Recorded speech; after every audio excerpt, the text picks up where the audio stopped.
कांग्रेस की टिकट पर मियां, बीवी, बाल बच्चे समेत चुनाव हारने के बाद से शत्रुघ्न सिन्हा अपना मन ट्विटर के सहारे ही बहलाया करते थे।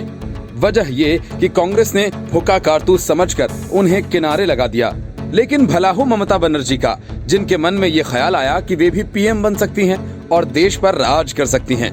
प्रशांत किशोर से पीएम बनने की पुड़िया खरीदकर ममता बनर्जी ने टीएमसी में नेताओं की भर्ती शुरू कर दी, और नेता भी वैसे जो हिंदी बोल सकें और संसद में चुहलबाजी कर सकें।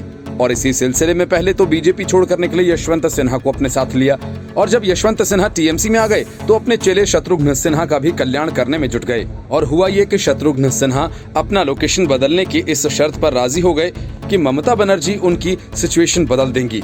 मतलब ये कि शत्रुघ्न सिन्हा टीएमसी में शामिल होंगे, बदले में उन्हें राज्यसभा का सदस्य बनाया जाएगा। सूत्र बताते हैं कि शत्रुघ्न सिन्हा जल्द ही टीएमसी में शामिल होने वाले हैं। सूत्रों ने बताया कि तृणमूल बीजेपी के घोर विरोधी नेताओं को अपने खेमे में शामिल करने की रणनीति पर काम कर रही है। यह उसी का हिस्सा बताया जा रहा है। शत्रुघ्न सिन्हा के बंगाल के मुख्यमंत्री और तृणमूल सुप्रीमो ममता बनर्जी के साथ बेहद अच्छे संबंध हैं। ममता के तीसरी बार मुख्यमंत्री बनने पर शत्रुघ्न सिन्हा ने उन्हें शुभकामनाएं भी दी थीं। बंगाल विधानसभा चुनाव से पहले दिनेश त्रिवेदी के तृणमूल छोड़ने और राज्यसभा की सदस्यता से इस्तीफा देने और मानस भुइयां के मंत्री बनने के कारण राज्यसभा की सीट से हटने की वजह से संसद के ऊपरी सदन में तृणमूल की 2 सीटें रिक्त हुई हैं। सूत्रों का ये कहना है मुख्यमंत्री इनमें से एक सीट पर बीसीसीआई के मौजूदा अध्यक्ष सौरव गांगुली को बैठाना चाहती हैं। पिछले दिनों सौरव के 49वें जन्मदिन पर ममता खुद कोलकाता के बेहला इलाके में स्थित उनके निवास स्थल पर गई थीं। उस दौरान ममता ने सौरव से इसे लेकर भी बातचीत की थी। हालांकि ममता और सौरव दोनों ने ही अब तक इस बारे में सार्वजनिक तौर पर कुछ नहीं कहा है। Bureau report, news of India. Yogi Adityanath ने यूपी के लिए नई जनसंख्या नीति का ऐलान करते हुए कहा कि बढ़ती आबादी विकास में बाधक होती है। यूपी के सीएम ने जानकारी दी कि जनसंख्या नियंत्रण के लिए और भी प्रयास किए जा रहे हैं। उन्होंने इसका संबंध हर नागरिक से होने की बात करते हुए कहा, इसके लिए जागरूकता सबसे ज्यादा आवश्यक है। मुख्यमंत्री ने कहा कि बढ़ती जनसंख्या गरीबी का कारण है। उन्होंने 2 बच्चों के बीच गैप होने की भी वकालत की। इसके पीछे का कारण बताते हुए उन्होंने कहा कि अगर 2 बच्चों के बीच एक अच्छा अंतराल नहीं होगा तो उनके पोषण पर भी असर पड़ेगा। मुख्यमंत्री ने कहा कि गरीबी और बढ़ती आबादी एक दूसरे से जुड़े हुए हैं। उन्होंने विश्वास दिलाया कि जनसंख्या नीति को लागू करने में समाज के हर तबके का ध्यान रखा गया है, लेकिन योगी सरकार की जनसंख्या नीति को लेकर सियासत तेज हो गई है। समाजवादी पार्टी के सांसद शफीकुर रहमान बर्क ने इसके खिलाफ मोर्चा खोलते हुए विवादित बयान दिए। बर्क का साफ कहना है कि बीजेपी सरकार चलाने में फेल हो गई है। वह नए कानून लाकर जनता को उलझाना चाहती है। उन्होंने कुरान का हवाला देते हुए कहा कि दुनिया को रब ने पैदा किया, पैदाइश अल्लाह का कानून है, कुदरत से टकराना ठीक नहीं है, इससे नुकसान ही होगा। मीडिया से बातचीत में बर्क ने एक अजीबोगरीब दलील दी। उन्होंने कहा कि अगर आबादी ज्यादा घट गई और किसी मुल्क से लड़ाई हो गई तब क्या होगा। सांसद ने कहा कि जो जनसंख्या कानून लाने की बात हो रही है उससे अवाम का हित नहीं होगा। शफीकुर रहमान बर्क ने आगे कहा, अल्लाह को जिसे पैदा करना है उसे कौन रोक सकता है, वह तो पैदा होगा ही, चाहे गरीब हो अमीर हो, सभी को खाना अल्लाह के रहमो करम से मिलता है। उन्होंने कहा कि जनसंख्या कानून से कोई लाभ नहीं होने वाला है। यूनिफॉर्म सिविल कोड के सवाल पर उन्होंने कहा कि जब कानून आएगा तो उस पर चर्चा होगी, फिर कुछ कहा जा सकता है। कानून को अवाम के खिलाफ बताते हुए सपा सांसद ने कहा कि अवाम को बीजेपी कुछ नहीं दे सकती। अब कानून के बहाने सहूलियतें न देने, चुनाव न लड़ने देकर परेशान किया जाएगा। कोरोना का मामला था, सरकार कंट्रोल नहीं कर पाई, मैंने भी वैक्सीन लगवाई, कोई बुराई नहीं है। हम कानून मानने वाले हैं। आप लोगों को इनाम नहीं दे सकते, 2 से ज्यादा हो जाएंगे तो तनख्वाह नहीं दे देंगे, आप चुनाव नहीं लड़ने देंगे। गरीब हो या अमीर, बच्चे की शादी कर बच्चों की दुआ की जाती है, जिस पर रोक अल्लाह से टकराना है। बता दें कि ये पहला मौका नहीं है जब सपा के सांसद ने ऐसा बयान दिया हो। इसके पहले भी वे अपने विवादित बयानों को लेकर सुर्खियों में रह चुके हैं। शफीकुर रहमान बर्क ने नमाज को लेकर कहा था कि कोरोना कोई बीमारी नहीं बल्कि अल्लाह द्वारा हमारे गुनाहों की सजा है और हुकूमत द्वारा मस्जिद और ईदगाह में नमाज करने पर लगी पाबंदी को हटाया जाना चाहिए, क्योंकि जब मुल्क के सभी लोग मस्जिदों में नमाज पढ़ेंगे तभी ये मुल्क बचेगा। Report, news of India. कृषि कानूनों की तरफदारी करके सोनिया गांधी को संकट में डालने के बाद शरद पवार एक बार फिर कांग्रेस के लिए मुसीबत खड़ी कर रहे हैं। उन्होंने योगी सरकार की जनसंख्या नीति की जमकर तारीफ की और इसे देश की बेहतरी की दिशा में उठाया गया कदम बताया। असल में विश्व जनसंख्या दिवस के मौके पर उत्तर प्रदेश में आबादी नियंत्रण के लिए योगी सरकार ने नई नीति की घोषणा की, तो शरद पवार ने भी इस मौके पर बयान जारी कर देश की आबादी नियंत्रित करने पर जोर दिया। उन्होंने कहा कि इसी से देश की बेहतरी होगी। यूपी सरकार की नई जनसंख्या नीति से देश भर में बढ़ती आबादी पर काबू पाने के लिए आवश्यक कदम उठाने की जरूरत पर बहस छिड़ गई है। अखिलेश यादव के सांसद शफीकुर रहमान बर्क ने तो इसके खिलाफ मोर्चा ही खोल दिया है। जाहिर है कांग्रेस को भी योगी आदित्यनाथ के इस कदम से परेशानी होगी।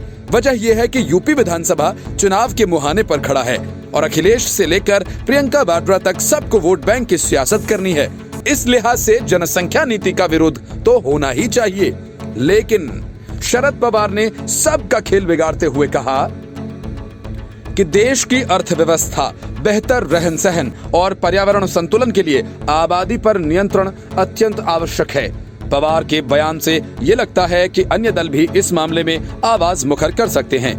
पवार ने बयान जारी कर कहा कि विश्व जनसंख्या दिवस के मौके पर देश के प्रत्येक नागरिक को शपथ लेनी चाहिए कि वह जनसंख्या नियंत्रण में अपना योगदान देगा। बेहतर देश, बेहतर जनजीवन के लिए ये बहुत जरूरी है। उत्तर प्रदेश के मुख्यमंत्री योगी आदित्यनाथ ने नई जनसंख्या नीति 2021-30 जारी कर दी। सीएम योगी ने पूरी दुनिया में बढ़ती जनसंख्या पर चिंता जताई। सीएम योगी ने कहा कि बढ़ती जनसंख्या विकास में बाधा है। यूपी में जारी नीति समस्या का समाधान करेगी। इसमें हर तबके का ध्यान रखा गया है। सीएम योगी ने कहा कि जनसंख्या नियंत्रण के प्रयास जरूरी हैं। कई दशकों से बढ़ती जनसंख्या पर चर्चा हो रही है। पिछले 4 दशकों से इस पर चर्चा चल रही है। जनसंख्या नियंत्रण के लिए जागरूकता जरूरी है। सबसे पहला कार्य जागरूकता का है, इसी से लक्ष्य हासिल होगा। सीएम योगी ने कहा, जहां जनसंख्या नीति लागू है वहां अच्छे परिणाम दिखे।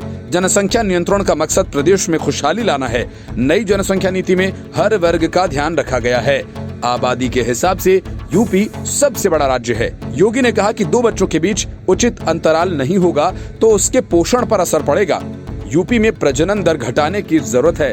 हर तबके को इसके साथ जोड़ना पड़ेगा, तभी यह सफल हो पाएगा। समाज को जागरूक करने की कोशिश होगी। Report, news of India. सहकारिता मंत्रालय के गठन के बाद महाराष्ट्र की सियासी पार्टियों में खासी बेचैनी है। शिवसेना ने इस मंत्रालय के खिलाफ पहले ही मोर्चा खोल दिया था, लेकिन अब एनसीपी भी आगे आ गई है। सहकारिता घोटाले में फंसे एनसीपी नेताओं की लंबी लिस्ट है। एक तरह से कहें तो एनसीपी की सियासी दुकान सहकारिता के भरोसे ही चलती है। इसी वजह से सहकारिता मंत्रालय के गठन से शरद पवार की परेशानी काफी बढ़ गई है। उन्होंने कहा कि केंद्र सरकार को इसमें हस्तक्षेप का कोई अधिकार ही नहीं है। शरद पवार ने यहां तक कह डाला कि राज्य में सहकारिता विभाग में नियम कानून महाराष्ट्र के कानून के हिसाब से चलते हैं और महाराष्ट्र विधानसभा द्वारा ड्राफ्ट किए गए कानून में हस्तक्षेप करने का केंद्र सरकार को कोई अधिकार नहीं है। उन्होंने कहा कि केंद्र में नए सहकारिता मंत्रालय के गठन से समस्याएं पैदा होने की आशंका नहीं है, क्योंकि ये तो राज्य का मुद्दा है। उन्होंने दावा किया कि बहुराज्यीय संस्थाओं जिसमें से 2 से अधिक राज्य भागीदार हों, केवल उनमें ही केंद्र हस्तक्षेप कर सकता है। मनमोहन सिंह की सरकार में देश के कृषि मंत्री रहे शरद पवार ने कहा कि महाराष्ट्र में सहकारिता आंदोलन पर केंद्र के नए मंत्रालय का कोई असर नहीं पड़ेगा। उन्होंने संविधान की बात करते हुए इसे राज्य का मुद्दा बताया। उन्होंने बताया कि ये नया निर्णय नहीं है, बल्कि जब वो कृषि मंत्री हुआ करते थे तब भी ऐसा प्रस्ताव था। उन्होंने मीडिया पर इसे गलत तरीके से दिखाने का आरोप लगाया। उन्होंने कहा कि मीडिया ऐसा दिखा रहा है जैसे ये मंत्रालय महाराष्ट्र में सहकारिता को हाईजैक कर लेगा। महाराष्ट्र स्टेट कोऑपरेटिव बैंक घोटाला के कारण राज्य का सहकारिता आंदोलन पहले से ही पटरी से उतर चुका है। इसी महीने की शुरुआत में प्रवर्तन निदेशालय ने शरद पवार के भतीजे अजीत पवार की 65 करोड़ रुपए की कीमत की शुगर मिल को अटैच कर लिया।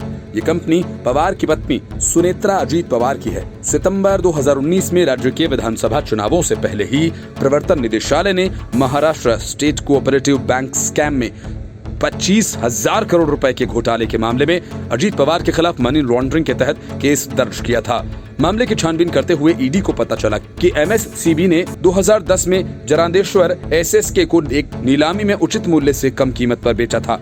2019 में खबर आई कि एक गवाह के बयान के बाद शरद पवार का नाम भी इस घोटाले में आरोपितों में शामिल हो गया था। उक्त गवाह ने अपने बयान में बताया था कि कैसे शरद पवार ने इस घोटाले में बड़ी भूमिका निभाई थी। तब शरद पवार ने इसे महाराष्ट्र में चुनावों से जोड़ते हुए कहा था कि उनका इस मामले से कोई लेना देना ही नहीं है। इस मामले में एनसीपी के कुछ अन्य नेता और कई बैंक अधिकारी भी आरोपित हैं। Bureau report, news of India.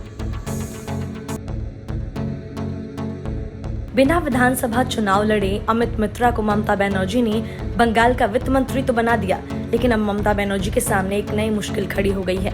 Amit मित्रा ने साफ कह दिया है कि ना तो वो अब वित्त मंत्री बने रहना चाहते हैं और ना ही चुनाव लड़ना चाहते हैं। अमित मित्रा के इस बयान के बाद ममता बनर्जी को अब राज्य के लिए एक अदद वित्त मंत्री की तलाश करनी पड़ेगी।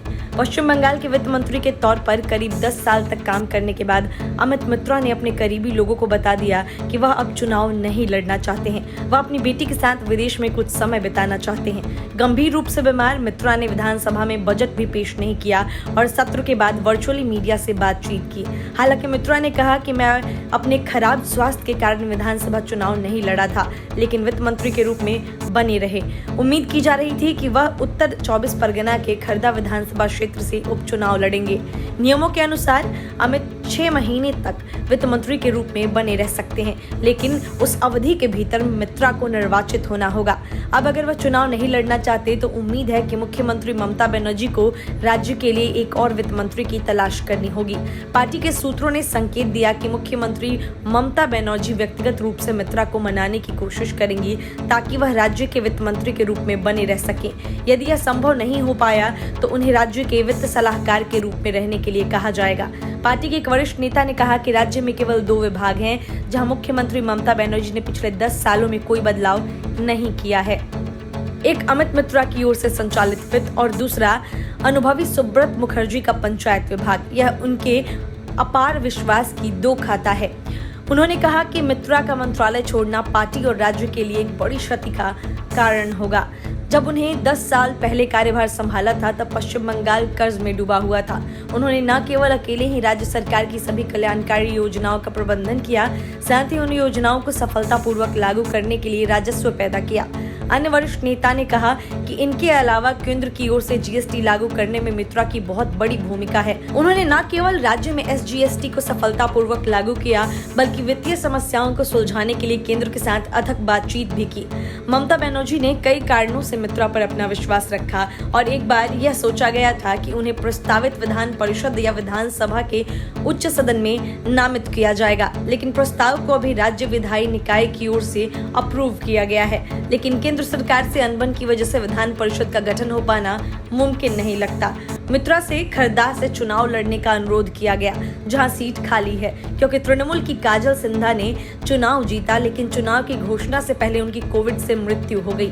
एक अन्य नेता ने कहा कि उन्हें बताया गया था कि उन्हें एक बार रैली में उपस्थित होना होगा और बाकी चीजों का ध्यान पार्टी की ओर से रखा जाएगा। शुरू में वह सहमत हुए, लेकिन महामारी की स्थिति और उनकी बिगड़ती स्वास्थ्य स्थिति को देखते हुए मित्रा ने राजनीति से दूर रहने का फैसला किया। पार्टी के वरिष्ठ नेताओं की राय है कि मुख्यमंत्री की ओर से विभाग को अपने पास रखने की संभावना है, लेकिन यह चुनाव में उनकी जीत पर भी निर्भर करता है। स्थिति जो भी हो, राज्य ने पहले से ही एक टीम तैयार करना शुरू कर दिया है जो राज्य के दिन प्रतिदिन के वित्त को संभालेगी। सूत्रों ने कहा कि मुख्यमंत्री एक ऐसे मंच के बारे में भी सोच रही हैं जहां वरिष्ठ अर्थशास्त्री राज्य की आर्थिक स्थिति को मजबूत करने के लिए अपनी राय देंगे। Bureau report, news of India.